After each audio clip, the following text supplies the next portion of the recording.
नमस्कार साथियों eighth pay commission यानी एट्थ पे सीपीसी की इतनी लेट लतीफ़ी कार्य हो रहा है दोस्तों, जिस पर दोस्तों फेडरेशन भड़क गया और सीधे प्रधानमंत्री मोदी जी को चिट्ठी लिख दी। अब दोस्तों प्रधानमंत्री मोदी जी को दखल देना पड़ा, सबसे बड़ी बात है। और सबसे बड़ी बात है कि आखिर एट्थ पे सीपीसी का फिटमेंट फैक्टर कितना होना चाहिए, फेडरेशन कितनी मांग रख रहा है, यहाँ पर मैं आपको पूरी सही और सटीक जानकारी देने जा रहा हूँ। अतः साथियों, आप हमारे चैनल द फाइनेंशियल हेल्पर को सब्सक्राइब जरूर कीजिए। एट्थ पे सीपीसी के बारे में सही और सटीक जानकारी सिर्फ हमारे चैनल पर मिलेगी। अगर आप पेंशनर हैं या गवर्नमेंट एम्प्लॉई हैं तो देखिएगा साथियों, मैं आपको बता दूं, एट्थ पे सीपीसी को लेकर अभी सरकार काफ़ी हीला हवाली कर रही है। आप देख रहे हो, सरकार टाइम खींचे जा रही है, धीमे धीमे टाइम खींच रही है। इतना टाइम हो गया दोस्तों, अब जाके भैया ऑफिस अलॉटमेंट किया गया, बजट में उनको एट सीपीसी की वाली जो पूरी टीम है कमेटी, उसका फंड जारी किया गया। अब दोस्तों धीमे धीमे सरकार पटरी पे ला रही है। सबसे बड़ी बात है कि जो डायरेक्टर है, डायरेक्टर की लेट पोस्टिंग की गई है दोस्तों, बहुत ज़्यादा लेट की गई। शुरुआत में ही कर देनी थी, लेकिन अब जाके की गई है। तो यहाँ पर दोस्तों फेडरेशन भड़क गया और फेडरेशन ने सीधे प्रधानमंत्री मोदी जी से दखल देने की मांग कर दी और चिट्ठी लिख दी पीएमओ कार्यालय में।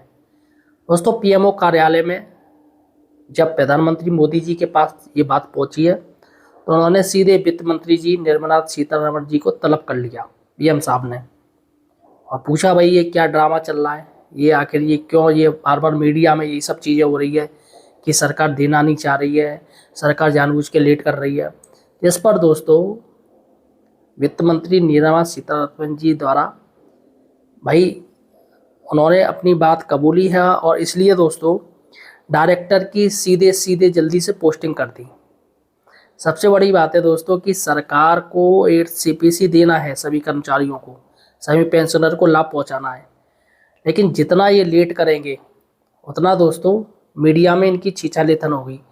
अब चूँकि गवर्नमेंट जानती कि हमें ये देना है, तो प्रधानमंत्री मोदी जी ने वही समझाया है कि हमें जो चीज़ देनी है तो आखिर हम उसको लेट क्यों करें, सबसे बड़ी बात है। तो यहाँ पर दोस्तों सबसे बड़ी बात है कि आखिर कितना फिटमेंट फैक्टर होना चाहिए, फिटमेंट फैक्टर की भी बात हो रही है। लेकिन उससे पहले दोस्तों ये साइड से न्यूज है, एट्थ पे कमीशन की सुस्ती पर बवाल, डायरेक्टर की लेट पोस्टिंग से भड़का फेडरेशन, पीएम मोदी से दखल की मांग की गई। तो यहाँ पर दोस्तों ये दखल होने के बाद ही फेडरेशन के जो डायरेक्टर है, डायरेक्टर की अब पोस्टिंग हो गई है। तो आपने देखा दोस्तों प्रधानमंत्री मोदी जी ने दखल दिया, उसके बाद डायरेक्टर की पोस्टिंग कर दी गई है सीपीसी में। अब जो कार्य है वो और जल्दी से होगा।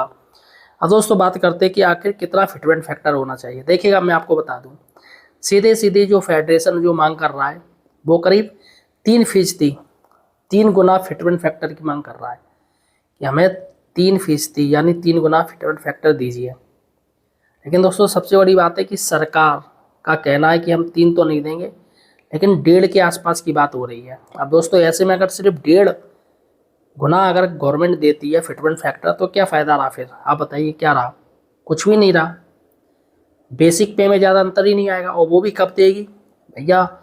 इतना टाइम तो इन्होंने इसमें ही निकाल दिया। अब बताइए कब कमेटी अपनी रिपोर्ट बनाएगी, कब इनकी रिपोर्ट बनेगी, फिर कब सरकार को सौंपेगी, फिर कैबिनेट में प्रस्ताव होगा, बातचीत होगी, चर्चा होगी, उसमें सरकार टाइम लेगी, फिर बाद में सरकार अपने स्तर से ही तय करेगी कि कितना हम कर्मचारियों को एट्थ पे कमीशन का लाभ देंगे और कितनी इनकी सैलरी बढ़ेगी। तो क्या फ़ायदा दोस्तों?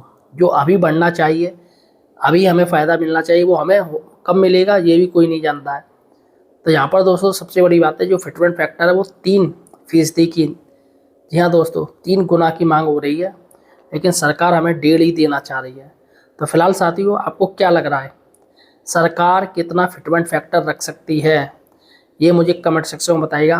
और आपको क्या लग रहा है कि हमें कितना फिटमेंट फैक्टर, सरकारी कर्मचारियों को, पेंशनर को कितना फिटमेंट फैक्टर मिलना चाहिए, ये भी मुझे कमेंट सेक्शन में बताइएगा। इस वीडियो को ज़्यादा से ज़्यादा शेयर कीजिएगा और यार चैनल को सब्सक्राइब जरूर कीजिएगा। धन्यवाद साथी।